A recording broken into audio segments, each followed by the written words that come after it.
ELISA enzyme linked immunosorbent SI.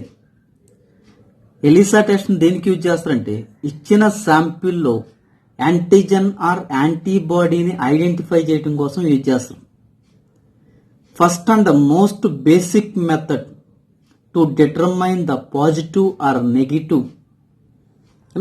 అంటే మనకి ఏదైనా ప్యాథోజన్ గురించి తెలుసుకోవాలంటే first and most basic method ఏంటంటే ఎలిసా టెస్ట్. దానిలో యాంటీజెన్ కానీ యాంటీబాడీని కానీ ప్రైమరీగా ఐడెంటిఫై చేయడం కోసం ఎలిసా టెస్ట్ అనేది యూజ్ అవుతుంది. ఎలిసా టెస్ట్లో మనకి ఏమేమి కావాలి, ఎక్విప్మెంట్స్ ఏమేమి కావాలి, రిక్వైర్మెంట్స్ ఏం కావాలి, వీటిలో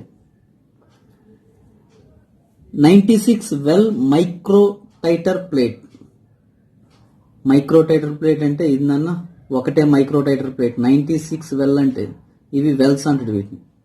ఇవేంటంటే 96 ఉంటాయి. 96 వెల్ మైక్రో టైటర్ ప్లేట్ ఇది. తర్వాత a purified antibody. Purified antibody కావాలంటుండు. తర్వాత ప్యూరిఫైడ్ యాంటీజెన్. ప్యూరిఫైడ్ అంటే ఏంటంటే ఆర్టిఫిషియల్గా సింథసైజ్ చేసిన యాంటీజెన్ కానీ యాంటీబాడీ కానీ, ఓకేనా. ప్యూరిఫైడ్ అనే వర్డ్ యూజ్ చేస్తాం. అండ్ ఎంజైమ్ కావాలంటుండ. ఎంజైమ్స్ ఏమేమి ఉంటాయంటే peroxidase, alkaline phosphatase, beta galactosidase, ఇవి ఎంజైమ్స్. తర్వాత వాష్ ఫ్లూయిడ్ ఒకటి కావాలంటారు. ఫ్లూయిడ్ అదైతే బఫర్గా యూజ్ అవుతుంది. తర్వాత సబ్స్ట్రేట్ ఒకటి కావాలంటున్నా. ఇవేంటంటే కలరేషన్ ఇస్తూ ఉంటుంటాయి. క్రోమోజెనిక్ సబ్స్ట్రేట్, క్రోమోజెనిక్ కలర్ను ఫామ్ చేసేవి. తర్వాత స్పెక్ట్రోప్రోటోమీటర్. ఇదేం చేస్తుందంటే కలర్ని మెజర్ చేస్తూ ఉంటుంది. ఇచ్చిన శాంపిల్లో కలర్ని ఐడెంటిఫై చేయడం కోసం యూజ్ అవుతుంది టెస్ట్ అయిపోయిన తర్వాత. స్పెక్ట్రోఫోటోమీటర్. ఎలిసా టెస్ట్లో మనకేంటంటే 2 టైప్స్ ఉన్నాయని చెప్తున్నాను. Direct ELISA, indirect ELISA. Direct ఎలిసాలో మరలా 2 types, sandwich assay, competitive assay. Sandwich ELISA test, competitive ELISA test. Direct ELISA టెస్ట్లో మనం యాంటీజెన్స్ని ఐడెంటిఫై చేస్తున్నాం. ఇండైరెక్ట్ ఎలిసా టెస్ట్లో యాంటీబాడీస్ని ఐడెంటిఫై చేస్తాం.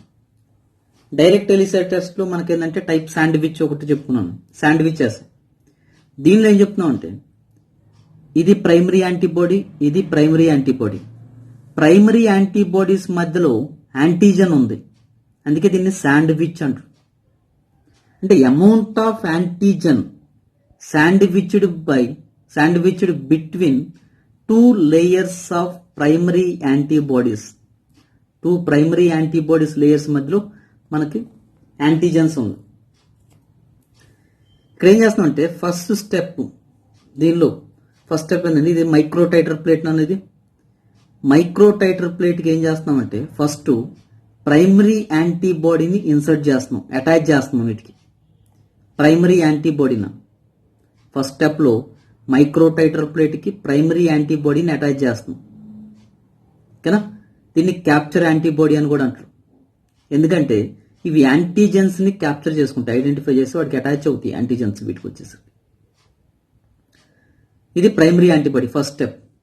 తర్వాత సెకండ్ స్టెప్లో ఏం చేస్తామంటే యాంటీబాడీస్ అటాచ్ చేసిన తర్వాత మైక్రో టైటర్ ప్లేట్కి శాంపిల్, మనం ఏ శాంపిల్ని అయితే టెస్ట్ చేద్దాం అనుకున్నామో, బ్లడ్ కానీ యూరిన్ కానీ ఏదైతే అది, అప్పుడు దాన్ని ఏం చేస్తామంటే శాంపిల్ని యాడ్ చేస్తాం దీనిలోకి. ఇప్పుడు శాంపిల్లో మనకి యాంటీజెన్స్ ఉన్నాయి అనుకోండి, ఉంటే ఏమవుతుందంటే వచ్చేసి ఈ ప్రైమరీ యాంటీబాడీస్కి అటాచ్ అవుతాయి. ప్రైమరీ యాంటీబాడీకి అటాచ్ అవుతుంది నా వీటికి, ఓకేనా. నెక్స్ట్ ఏం చేస్తున్నామంటే నెక్స్ట్ స్టెప్ ఏం చేస్తున్నామంటే సెకండ్ ప్రైమరీ యాంటీబాడీని యాడ్ చేస్తున్నాం. సెకండ్ ప్రైమరీ యాంటీబాడీ మనం ఇందాక చెప్పుకున్నాం 2 ప్రైమరీ యాంటీబాడీస్ లేయర్స్ మధ్యలో యాంటీజెన్ ఉంటుందని చెప్పుకున్నాను. ఇది ప్రైమరీ యాంటీబాడీయా, ఇది ప్రైమరీ యాంటీబాడీయా. ఇది ఫస్ట్ ప్రైమరీ యాంటీబాడీ, ఇది second primary antibody. First micro tighter plate తీసుకున్నాను, దాని మీద యాంటీబాడీస్ని అటాచ్ చేసాం ప్రైమరీ యాంటీబాడీ. తర్వాత శాంపిల్ వేసాం, శాంపిల్లో యాంటీజెన్స్ ఉంటే ఈ యాంటీబాడీకి అటాచ్ అవుతాయి. తర్వాత ఏం చేస్తున్నాం అంటే సెకండ్ ప్రైమరీ యాంటీబాడీని యాడ్ చేస్తున్నాం వీటికి. ఈ సెకండ్ ప్రైమరీ యాంటీబాడీని ఏమంటాం అంటే డిటెక్ట్ యాంటీబాడీస్ అంటాం. ఇవి దేనికి అటాచ్ అవుతున్నాయి అంటే వీటికి అటాచ్ అవుతున్నాయి, యాంటీజెన్స్కి. నెక్స్ట్ స్టెప్లో ఏం చేస్తున్నాం అంటే వీటికి సెకండరీ యాంటీబాడీని యాడ్ చేస్తున్నాం. ఓకేనా, ఇది సెకండరీ యాంటీబాడీ. ఇందాక చెప్పుకుంది ఏంటంటే primary antibody, second primary antibody గురించి చెప్పుకున్నాం. ఇప్పుడు ఫోర్త్ స్టెప్లో ఏం చేస్తున్నాం అంటే నెక్స్ట్ లెవెల్లో సెకండరీ యాంటీబాడీని యాడ్ చేస్తున్నాం. ఈ సెకండరీ యాంటీబాడీకి బాడీకి ఏది యాడ్ చేస్తున్నాం అంటే ఎంజైమ్ లింక్డ్ సెకండరీ యాంటీబాడీని యాడ్ చేస్తున్నాం. అంటే సెకండరీ యాంటీబాడీకి ఎంజైమ్ని లింక్ చేసి దీనిలో పంపిస్తున్నాం. ఓకేనా, పంపిస్తున్నాం. పంపించినప్పుడు ఈ ఎంజైమ్ మనం ఇందాక చెప్పుకున్నాం ఏమేమి ఎంజైమ్స్ యూజ్ చేస్తాం అనేది. ఎంజైమ్ యూజ్ చేసిన తర్వాత దీన్ని ఏం చేస్తాం అంటే వాష్ చేస్తాం. ఫిఫ్త్ స్టెప్లో ఏం చేస్తాం అంటే వాష్ చేస్తాం. మనం చెప్పుకున్నాం బఫర్ సొల్యూషన్ యూజ్ చేస్తాం లిక్విడ్ని. వాష్ చేసినప్పుడు ఏమవుతుందంటే శాంపిల్లో యాంటీజెన్స్ ఉన్నాయి అనుకోండి, ఉంటే యాంటీజెన్ ఉంటే ఈ సెకండ్ ప్రైమరీ యాంటీబాడీ యాంటీజెన్కి అటాచ్ అవుతుంది. సెకండరీ యాంటీబాడీ అనేది ఓన్లీ ఈ యాంటీబాడీకి మాత్రమే అటాచ్ అవుతుంది. ఓకేనమ్మా, యాంటీజెన్స్ ఉంటే డిటెక్ట్ యాంటీబాడీ యాంటీజెన్కి అటాచ్ అవుతుంది. సెకండరీ యాంటీబాడీ ఈ సెకండ్ ప్రైమరీ యాంటీబాడీకి మాత్రమే అటాచ్ అవుతుంది శాంపిల్ ఉన్నప్పుడు. ఇప్పుడు వాష్ చేసినప్పుడు శాంపిల్ ఉందనుకోండి ఇవన్నీ ఉంటాయి. ఒకవేళ యాంటీజెన్ లేదనుకోండి వాష్ చేసినప్పుడు ఇది వెళ్ళిపోద్ది బయటికి. ఎందుకంటే ఇది అటాచ్ అయ్యేది ఓన్లీ దీనికి మాత్రమే అటాచ్ అవుతుంది. అందుకే ఇది ఏమవుతుంది బయటికి వెళ్ళిపోద్ది వాష్ చేసినప్పుడు, ఎంజైమ్ ఉండదు ఇంకా. ఇప్పుడు దీనికి ఏం చేస్తారంటే సబ్స్ట్రేట్ని యాడ్ చేస్తారు. సబ్స్ట్రేట్ కదా, సిక్స్త్ స్టెప్లో ఏం చేస్తారంటే వాషింగ్ అయిపోయిన తర్వాత సబ్స్ట్రేట్ని యాడ్ చేస్తారు. సబ్స్ట్రేట్ ఏం చేస్తుందంటే ఎంజైమ్తో రియాక్షన్ జరిపేసి కలర్ని ఫామ్ చేస్తుంది. మనం ఒకవేళ మనకి యాంటీజెన్ ఉందనుకోండి, యాంటీజెన్ ఉంటే ఇవి కూడా ఉంటుంది, ఎంజైమ్ కూడా ఉంటుంది. ఎంజైమ్ కూడా ఉంటుంది కాబట్టి సబ్స్ట్రేట్ని యాడ్ చేసినప్పుడు మనకి కలర్ ఫామ్ అవుతుంది, శాంపిల్ యొక్క కలర్ చేంజ్ అవుతుంది. కదమ్మా, ఎప్పుడైతే శాంపిల్ కలర్ చేంజ్ అయిందో దాన్ని పాజిటివ్ అని చెప్తాం. ఇక్కడ పాజిటివ్ ఎందుకంటే మనకి కలర్ చేంజ్ అయింది కాబట్టి. కలర్ ఎందుకు చేంజ్ అయిందంటే secondary antibody, enzyme linked secondary antibody ఉంది కాబట్టి. సెకండరీ యాంటీబాడీ ఎందుకు ఉంది? ఈ డిటెక్టెడ్ యాంటీబాడీ ఉంది కాబట్టి. కదమ్మా, అది శాంపిల్ యాంటీజెన్స్ ఉంటే కలర్ చేంజ్ అవుతుంది ఇక్కడ. అది దీనిలో మనం యూజ్ చేసేది ఏంటంటే ఎంజైమ్ కపుల్డ్ యాంటీబాడీస్ని యూజ్ చేస్తామంటారు. అంటే ఎంజైమ్కి ఏం చేస్తున్నాం, ఎంజైమ్ని యాంటీబాడీకి అటాచ్ చేస్తున్నాం. ఎంజైమ్ కపుల్డ్ యాంటీబాడీస్ని యూజ్ చేస్తున్నామని చెప్పి అది శాండ్విచ్ చేస్తాను. Next competitive SI. దీనిలోకి వచ్చేసరికి ఏం చెప్తుంటే కాంపిటేటివ్ ఎస్ఐలోకి ప్రెగ్నెన్సీ టెస్ట్. ఇది కామన్ ప్రెగ్నెన్సీ టెస్ట్ ఏదంటే కాంపిటేటివ్ ఎస్ఐ అంటారు. మనం ప్రెగ్నెన్సీ అని తెలియడానికి మనం చెప్పుకున్నాం యూరిన్లో హెచ్సిజి హ్యూమన్ కొరియానిక్ గొనాడోట్రోఫిన్ హార్మోన్ అనేది రిలీజ్ అవుతుంది, యూరిన్ ద్వారా బయటకు వెళ్ళిపోతుందని చెప్పుకున్నాం. ఇక్కడ యూరిన్ శాంపిల్ ద్వారా మనం టెస్ట్ చేస్తాం అనుకుంటాం. వీటిలోకి వచ్చేసరికి ఏం చేస్తున్నామంటే ప్రైమరీ యాంటీబాడీని తీసుకున్నాం. ఇది ప్రైమరీ యాంటీబాడీ, మైక్రోటైటర్ ప్లేట్కి ప్రైమరీ యాంటీబాడీని అటాచ్ చేసాం. నెక్స్ట్ యూరిన్ శాంపిల్ తీసుకుంటున్నాం.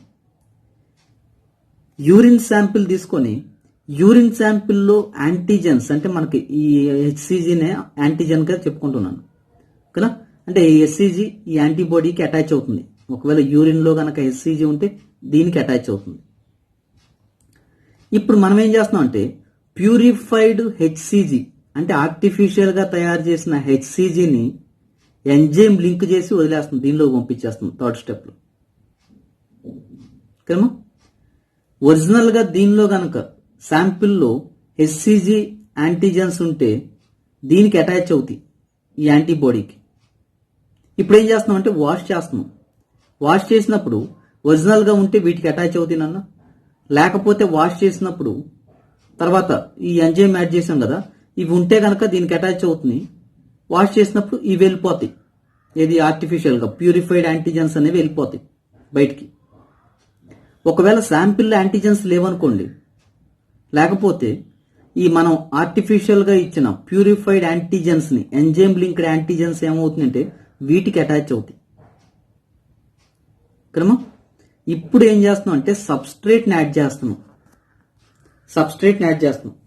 సబ్స్ట్రేట్ ఏం చేస్తుందంటే ఎంజైమ్తో రియాక్షన్ జరిపేసి కలర్ని ఫామ్ చేస్తుంది. ఇక్కడ ఏమవుతుందంటే ఒరిజినల్గా శాంపిల్లో యాంటీజెన్స్ లేకపోతే మనకేమవుతుందంటే సబ్స్ట్రేట్తో ఈ ఎంజైమ్ రియాక్షన్ జరిపేసి కలర్ని ఫామ్ చేస్తుంది. అంటే ఇక్కడ కలరేషన్ ఫామ్ అయితే కనుక శాంపిల్కి అప్పుడు ఏం చెప్తాం అంటే నెగిటివ్ అని చెప్తాం, ప్రెగ్నెంట్ లేదని చెప్తాం. కలర్ ఫామ్ అవ్వలేదనుకోండి పాజిటివ్ అని చెప్తాం, ప్రెగ్నెన్సీ ఉందని చెప్తాం. ఓకేమా. No colour or slightly change in the colour, కొంచెం లైట్గా చేంజ్ అయినా కానీ మనం ప్రెగ్నెన్సీ ఉందని చెప్తాం. అలా కాకుండా డార్క్గా వచ్చింది అనుకోండి ప్రెగ్నెన్సీ లేదని చెప్తాం. ఓకేనా, ఎందుకో రీజన్ అర్థమైంది కదా.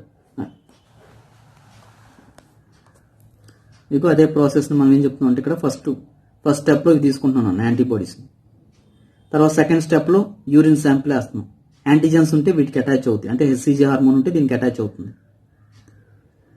నెక్స్ట్ ఇంకోటి ఏం చేస్తున్నాం అంటే ప్యూరిఫైడ్ ఎంజైమ్ లింక్డ్ యాంటీజెన్ని దీనిలో మళ్ళీ వేస్తున్నాం, వాష్ చేస్తున్నాం. వాష్ చేసిన తర్వాత ఒరిజినల్గా శాంపిల్ యాంటీజెన్స్ ఉంటే యాంటీబాడీకి ఈ యాంటీజెన్స్ యూజ్ అవుతాయి, అటాచ్ అవుతాయి. వాష్ చేసినప్పుడు ఇవి బయటికి వెళ్ళిపోతాయి. నెక్స్ట్ సబ్స్ట్రేట్ని యాడ్ చేసినప్పుడు ఒరిజినల్గా మనకి యూరిన్ శాంపిల్ యాంటీజెన్స్ లేకపోతే ఇవి అటాచ్ అవుతున్నాయి కాబట్టి కలర్ని ఫామ్ చేస్తాయి. ఈ ఎంజైమ్ సబ్స్ట్రేట్తో కలిసి రియాక్షన్ జరగడం మనకు కలర్ ఫామ్ అవుతుంది. కలర్ ఫామ్ అయిందంటే ఆర్టిఫిషియల్గా ఇచ్చింది అటాచ్ అవ్వటం వల్ల మనకు కలర్ ఫామ్ అయింది కాబట్టి నెగిటివ్ అని చెప్తాం. ఇక్కడ మాకు ప్రెగ్నెంట్ లేదని చెప్తాం. ఇండైరెక్ట్ ఎలిసా టెస్ట్, దీనిలో డిటెక్ట్ యాంటీబాడీస్ని ఐడెంటిఫై చేయడం కోసం ఇండైరెక్ట్ ఎలిసా టెస్ట్ యూజ్ చేస్తారు. ఫర్ ఎగ్జాంపుల్ హెచ్ఐవి పర్సన్లో అనుకున్నాను. హెచ్ఐవి పర్సన్లో బ్లడ్లో ఎన్ని యాంటీబాడీస్ ఫామ్ అయినాయో తెలుసుకోవడానికి యూజ్ చేస్తుంటాం. అలా యాంటీబాడీస్ ఉన్నాయా లేవని. ఇక్కడ ఏం చేస్తారంటే ఫస్ట్ స్టెప్లో మైక్రోటైటర్ ప్లేట్కి యాంటీజెన్స్ని అటాచ్ చేస్తుంది. ఏ డిసీజ్ని అయితే ఐడెంటిఫై చేయాలనుకున్నామో ఆ డిసీజ్కి సంబంధించిన యాంటీజెన్స్ని యాడ్ చేస్తున్నాం మైక్రోటైటర్ ప్లేట్కి. సెకండ్ స్టెప్లో యాంటీ సీరంని యాడ్ చేస్తున్నాం, అంటే శాంపిల్ని వేస్తున్నాం. వీటిలో శాంపిల్ ఏముంటాయి అంటే ఒకవేళ యాంటీబాడీస్ ఉంటే కనుక శాంపిల్లో అవి వచ్చి దీనికి అటాచ్ అవుతాయి యాంటీజెన్స్కి. నెక్స్ట్ స్టెప్లో ఏం చేస్తున్నాం అంటే anti human immune serum globulins, అంటే వీటిని ఏమంటే HISGS, anti human immune serum globulins. వీటికి ఏం చేస్తాం అంటే ఎంజైమ్ లింక్ చేసి వీటిని పంపిస్తున్నాం. వీటిని పంపించినప్పుడు మనకేమవుతుంది, ఒకవేళ శాంపిల్లో యాంటీబాడీస్ ఉన్నాయనుకోండి, ఇది యాంటీజెన్ అన్న శాంపిల్ యాంటీబాడీస్ ఉంటే యాంటీబాడీస్ వీటికి అటాచ్ అవుతాయి. నెక్స్ట్ మనకు ఇచ్చే ఎంజైమ్ లింక్డ్ యాంటీబాడీ ఈ ఒరిజినల్ యాంటీబాడీకి అటాచ్ అవుతుంది, శాంపిల్లో ఉండే యాంటీబాడీ. ఇప్పుడు సబ్స్ట్రేట్ని యాడ్ చేసామనుకోండి, అంటే వాష్ చేస్తాం, ఇది కామన్. వాష్ చేసినప్పుడు యాంటీబాడీస్ ఉంటే ఎంజైమ్ దీనికి అటాచ్ అవుతుందన్నా, యాంటీబాడీస్ లేకపోతే వాష్ చేసినప్పుడు బయటికి వెళ్ళిపోతుంది కదా. ఇప్పుడు సబ్స్ట్రేట్ని యాడ్ చేసినప్పుడు కలర్ ఫామ్ అయితే కనుక పాజిటివ్ అని చెప్తున్నాం. కలర్ ఫామ్ అయితే పాజిటివ్ అని చెప్తున్నాను, ఎందుకంటే ఇది అటాచ్ అవుతుంది కాబట్టి, దీనికి యాంటీబాడీకి ఇది అటాచ్ అవుతుంది కాబట్టి కలర్ ఫామ్ అయితే కనుక పాజిటివ్ అని చెప్తున్నాం. ఒకవేళ కలర్ ఫామ్ అవ్వలేదనుకోండి నెగిటివ్ అని చెప్తున్నాం. ఎందుకు కలర్ ఫామ్ అవుతుందంటే మనం ప్యూరిఫైడ్ యాంటీబాడీ ఇచ్చేది ఎంజైమ్ లింక్డ్ ఈ యాంటీబాడీకి అటాచ్ అవుతుంది. ఒకవేళ ఈ యాంటీబాడీ లేదనుకోండి ఇది అటాచ్ అవ్వదు, బయటికి వెళ్ళిపోతుంది, అందుకే కలర్ ఫామ్ అవుతుంది. కలర్ లేకపోతే నెగిటివ్ అని చెప్తున్నాం, కలర్ ఉంటే కనుక పాజిటివ్ అని చెప్తున్నాం. వీటికి వచ్చేసరికి ఇండైరెక్ట్ ఎలిసాలో ఇది ఎలిసా టెస్ట్.